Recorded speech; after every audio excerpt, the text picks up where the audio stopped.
Another small, quick episode, I think. Seems like I always say that, but they're kind of running long. But today, got the fuel pump in. Got the fuel pump in for the 377. So we're going to unbox this dude. This is the same fuel pump I use on the 415. It's 7.5 to 9 psi. Made by Holley. I've had good luck with them. Never had any of it fail. So that's what I stick with. Plus, I know I might catch some feedback on this, but I don't run a fuel pressure regulator. Because in my opinion, that's just more stuff that can possibly go wrong.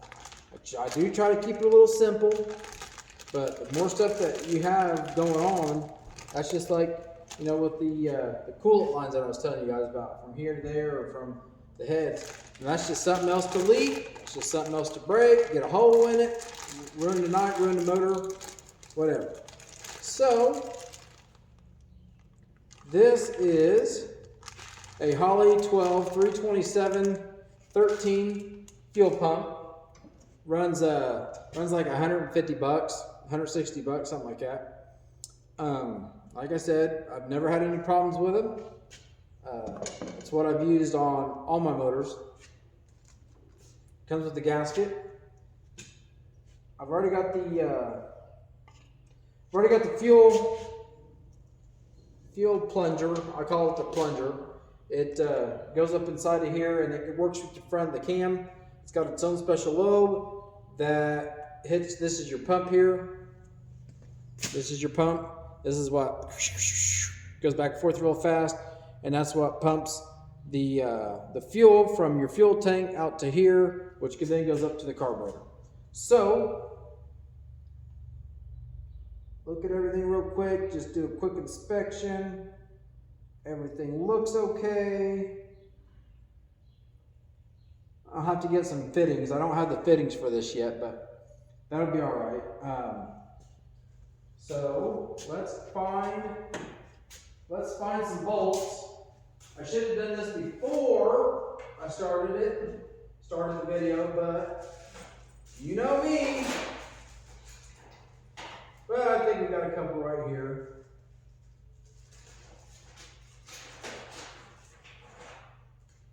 We'll just see which ones I can find that fit.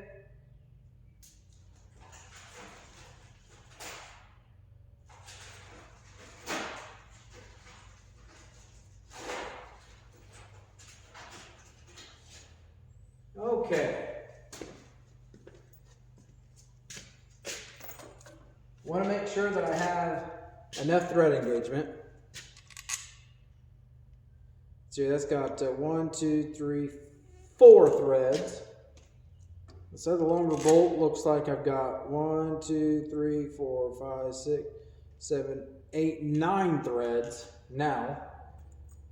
With that being said, I can go ahead and throw a washer on, a lock washer, and that way I still have, once I tighten it all up, I should have 1, 2, 3, 4, 5, should have 6 threads of engagement.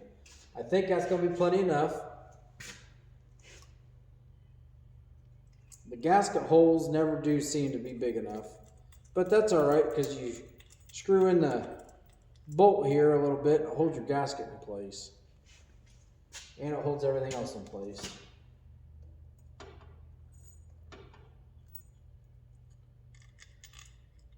Pretty blue grade 8 bolts from Rural King. As y'all know, that's where I get most of my stuff at, is Rural King. Rural King and eBay, baby. Alright. Go ahead and slide that in there.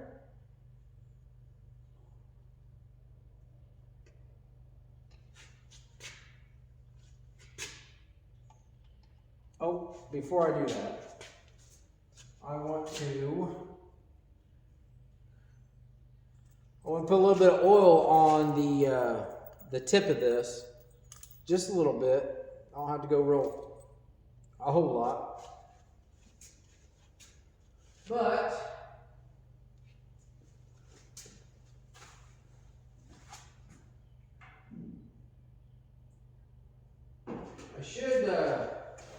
I probably should use maybe some assembly lube. Maybe I'm not really 100% sure. I just use regular old conventional oil. Get this one here started.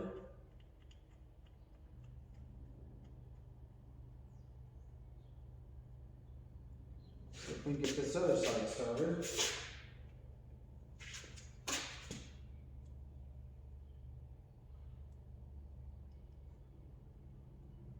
Put the washers and stuff on there. Might not be able to put the lock washer on there. It's holding it out too much. But I can't use, pretty much I can't use very much longer bolts because I don't want the bolt to bottom out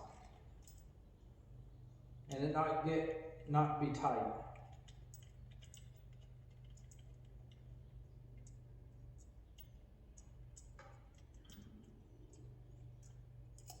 I think this will work just with a regular washer on it. I've never really had any of them come loose. Plus, I do try to make it a weekly habit to check over everything. Put a ratchet or a wrench on bolts that I see randomly. Go over as many as I can just to make sure they're still tight and torqued.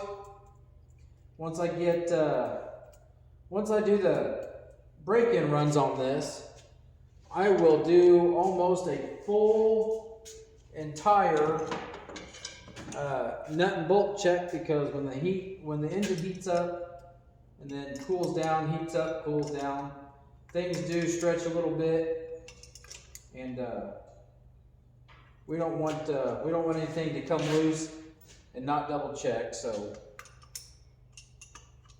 we'll get this tightened up here. I am glad we're able to make a little bit of progress on this, especially since the transmissions are getting rebuilt currently. So we're kind of, we are, but we're not, we're kind of dead in the water. The Super Street, I can do a few things too. But this here, I'm going to crawl underneath the car and see what kind of bolts I need for the cross member. My dad said to hold up on that cross member until get the transmission, put the motor and transmission in, and then slide that cross member up in there, and it might be a little easier with the transmission already up in the air off of it, and then just set it down. I do have a cradle for the transmission. I don't know if I probably won't really use the cross member, but what I will do is I'll still put it up underneath there and probably run a long bolt through it, but I won't tighten it, and that'll give it a little bit of play so it doesn't break the bell housing. But that's what the cradle's for. It holds it up in the air. But this, I have to look at the rules. I did look at them. I did not notice where it says you can't use a mid plate.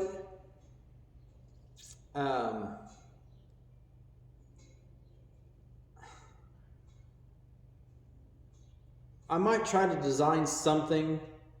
It's not going to be a mid plate, but it will be a rear engine mount. The Super Street, it's got these engine mounts here,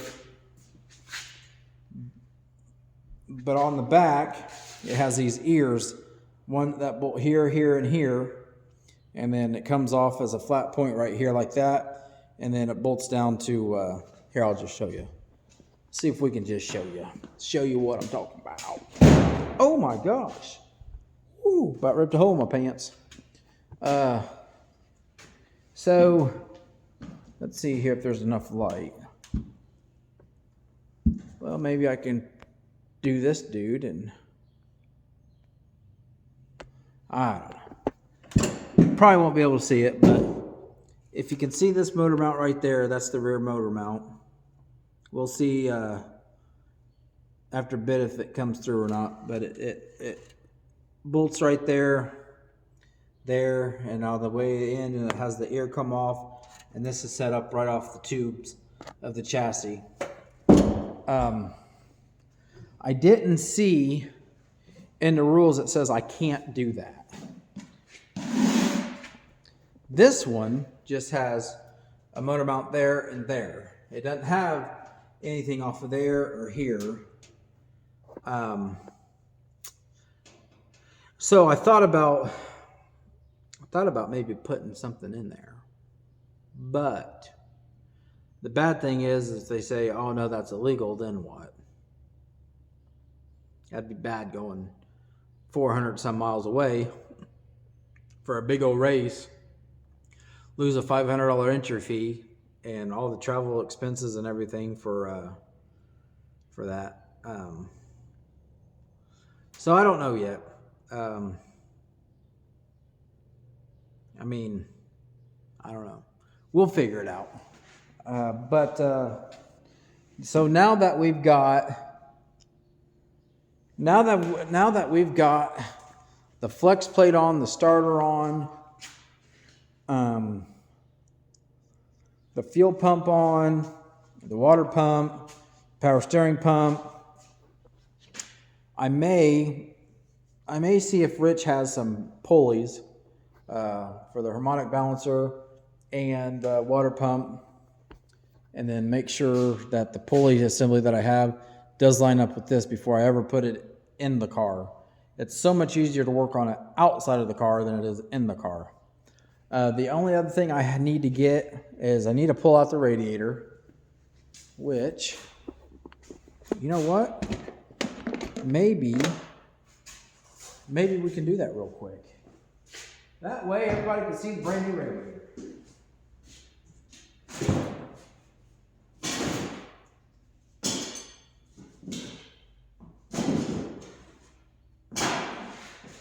It is supposed to be in the 60s by the end of the week. And that's good. That's a good deal.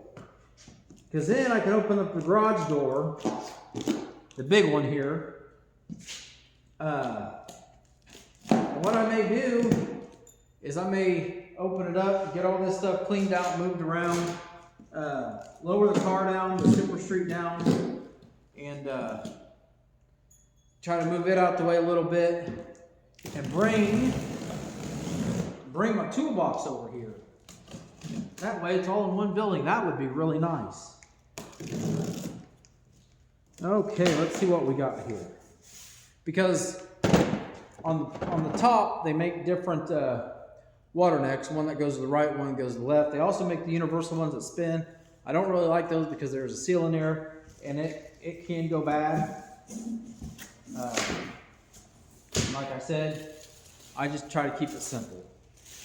I do have a water neck over there that it will work depending on which way this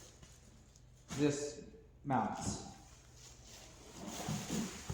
All these pads, these are kind of nice pads. I might keep these for. That is something I got to do. I got to get these carburetors sent off. I keep forgetting about those. Those might make good padding for the carburetor case. Here it is. Brand new. Oh my gosh. Hope I don't poke a hole in it.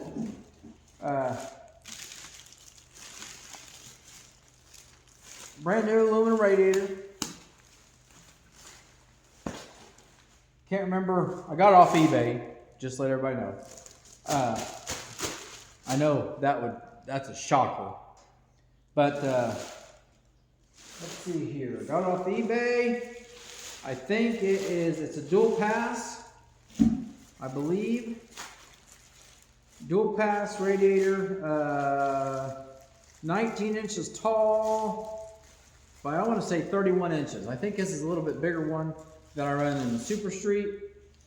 Only because I believe that's what he used to run in this car. and it's already got the mount and everything set up for it. So, okay. So here's the radiator, all aluminum, really nice, as long as I don't drop it. The only thing I'll have to get with this is a new cap. That's all in, let's see here. It doesn't have a pressure, a pound. I don't know what 1.1 is, and plus it's Chinese, Japanese, whatever-nese, but I can't read it. So I'll get a racing radiator cap, one that's like, I don't know, 22 PSI, 22, 24 PSI. So it looks like this. Well, let's just take it up there. Let's just take it up there and see what it does. Okay. So I got this little tripod thing here, and it's actually working out all right. Oh boy. Oh, there goes that bead. So it goes in here like so.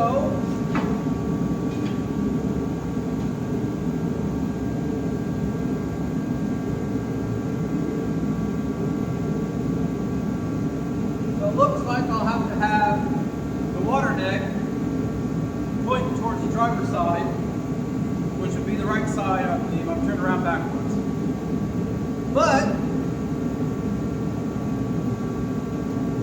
I do like how that sits in there.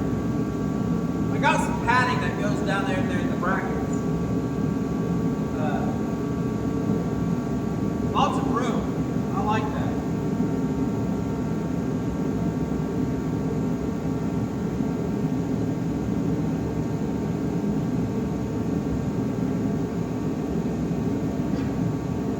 Let's see if I can grab this bracket real quick and just see what kind of bracket holds it in there.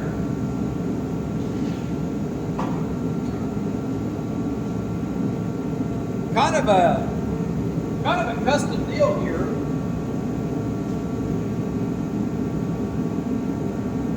Looks like it goes here and here like that. It's adjustable. Got these big adjustable arms on it.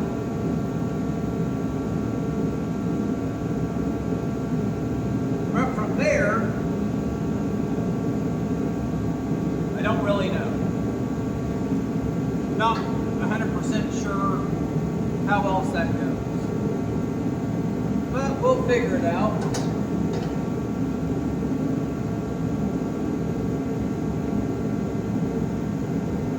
Hope Biz always figures it out. Looks like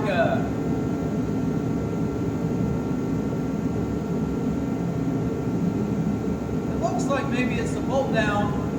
Something else goes in here, goes down on top of here to hold that in place so it doesn't move. If that's the case, that'll be alright. Not bad at all.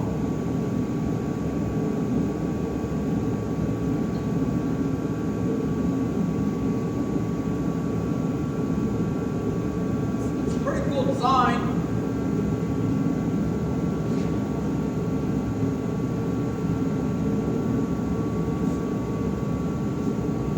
I don't think there's anything else in the car for that. There might be. Let's look. Let's see here. What is this? Okay, that's not nothing. There's a saw blade. We don't need a saw blade right this second. This is the cross member the transmission sits on. That'll go in between the rails of the frame. Well, I don't see nothing else in here. A golf ball. Nope, don't see nothing else in here for that.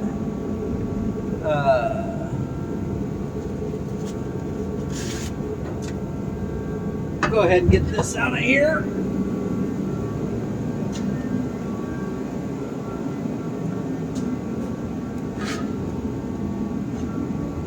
Yeah. But since it's going to be so nice, I would really like to. Oh, let's see here. Let's see here. Okay, we got wires here. What's this? This looks like this is the water temperature. This might be for, I don't know. Guess we'll untape the tape and then we'll find out. This here for the distributor. You got this here is the fuel.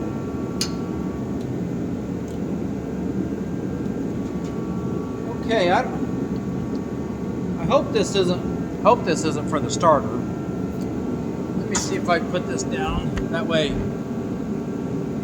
I hope that wire, this is not for the starter because it's awful thin. It's not very good gauge wire, but I mean, I don't know.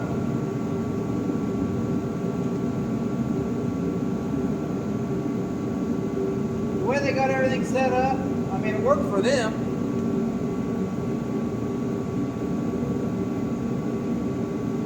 And you'd think if it worked for them, it'd work for me.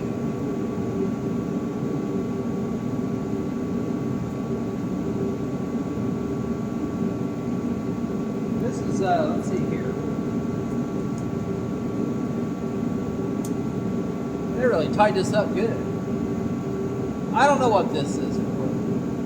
I really don't. I may have to call the guy or send him a picture of it. This is a little guy.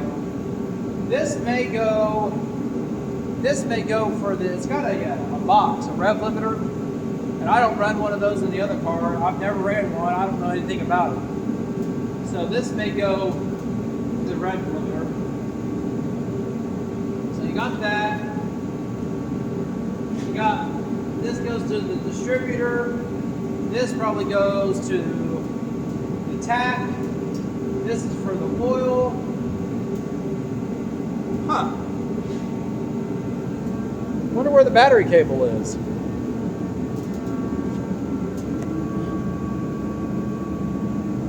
Oh, battery cable! I don't see you.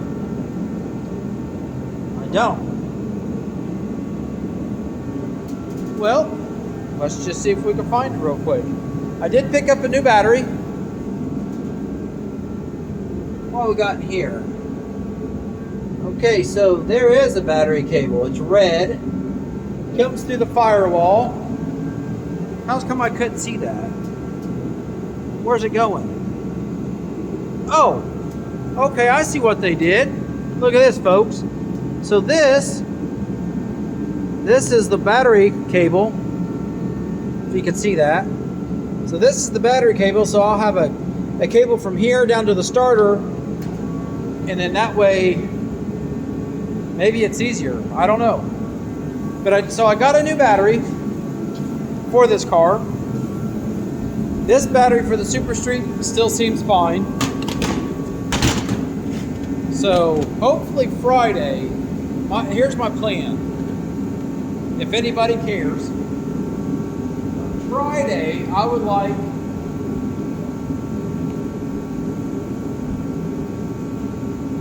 by Friday me to have all this cleaned up off the back of the car.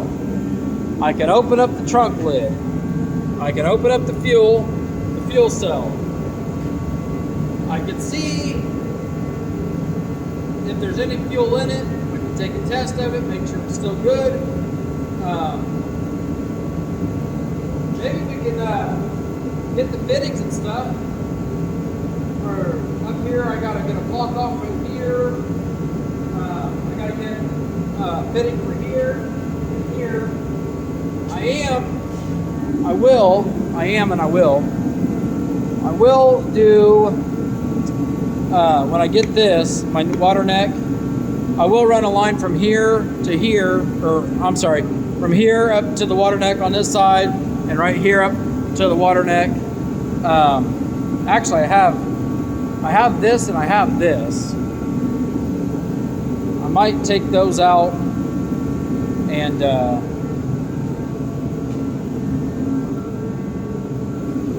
might take those out and just see,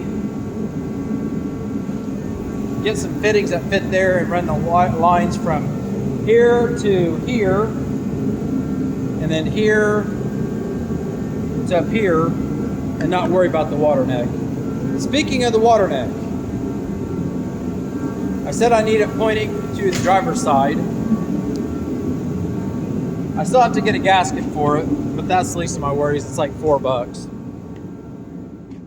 Bright out here. It's starting to get nice. I think it's supposed to be up to 40, I don't know, 43 or 44 today, which I am. Sun's out.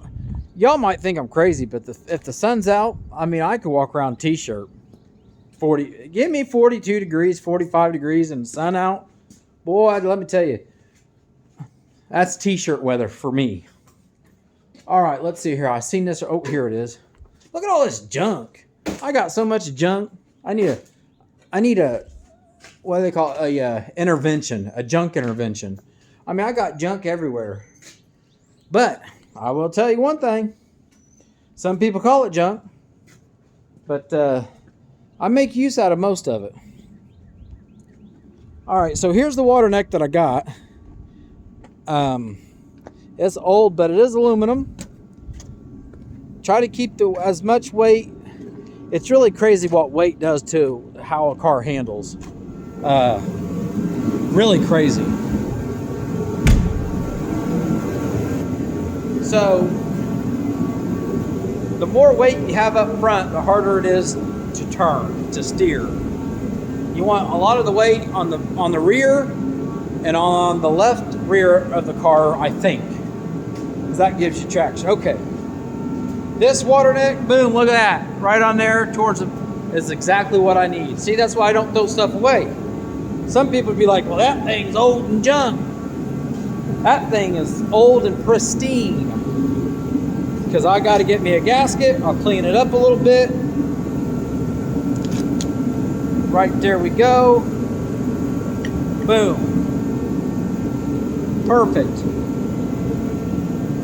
One less thing to worry about. So, and then I'll have to get some hoses. Get some hoses for everything. She's coming together, folks. She is coming together. I really want to hear this thing run. I found the paperwork for this motor. If anybody is a motor guru, I'm not a motor guru. I know a little bit, but I don't know a whole lot about building them and everything. But this is a 377, I think. That's what he said it was. I can only go by what people say. I'm going to, before I put plugs in it, I got a scope, a borescope that has a camera on it. I'm going to scope one of these holes and see if I can get, since it's a fresh engine, it's supposed to be fresh. It looks fresh to me. But as soon as I put the camera in there, it's got a light on the end of it, I'll be able to tell if it's been ran. But I think the pistons have the part number on the top of the pistons. I can look them up. I can see what they are, if they're oversized, if they're just standard size, if they're 30 over, 40 over, 60 over, 80 over. Doubt they're going to be 80 over. But really, get me a line for the starter, throw the battery in, get me some fittings for the fuel pump,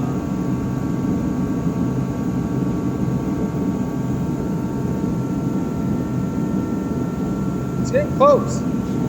I might get lucky in these fittings here. This one here will go here, and maybe this one here. I don't know if that's the same size or not. It don't look like it. But maybe one of these, I don't know, I might get lucky. It might be the same size. If not, I can get a plug. But we will be back here in a little bit. We'll be back here in a little bit. I'm going to try to find a box, and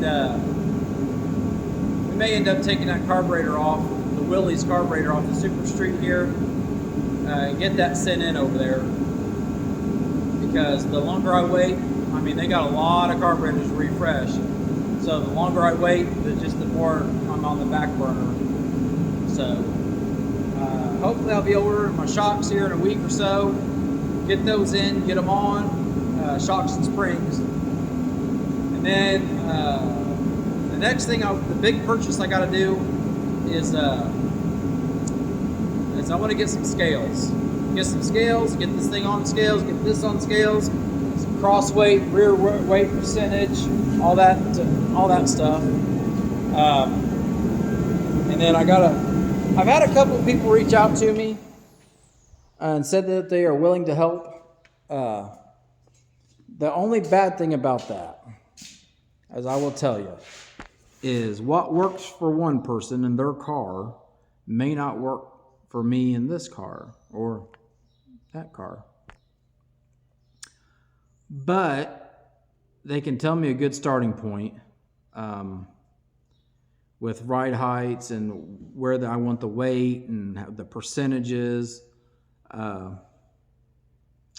yeah, I mean, like I said, what works for one car may not work for the other car. Everybody has their own little setups, but that's where you win races, is your setups. Used to be motor, but as technology has progressed, shocks are a huge benefit. Like if you got a good set of shocks that's working properly with the track conditions, you're going to get hooked up and you're going to be able to get more traction than what maybe the next 5 or 6 people that doesn't have a good setup or decent shocks. So you know, it's all about traction. You get more traction, the faster you're going to go. I don't see this motor here.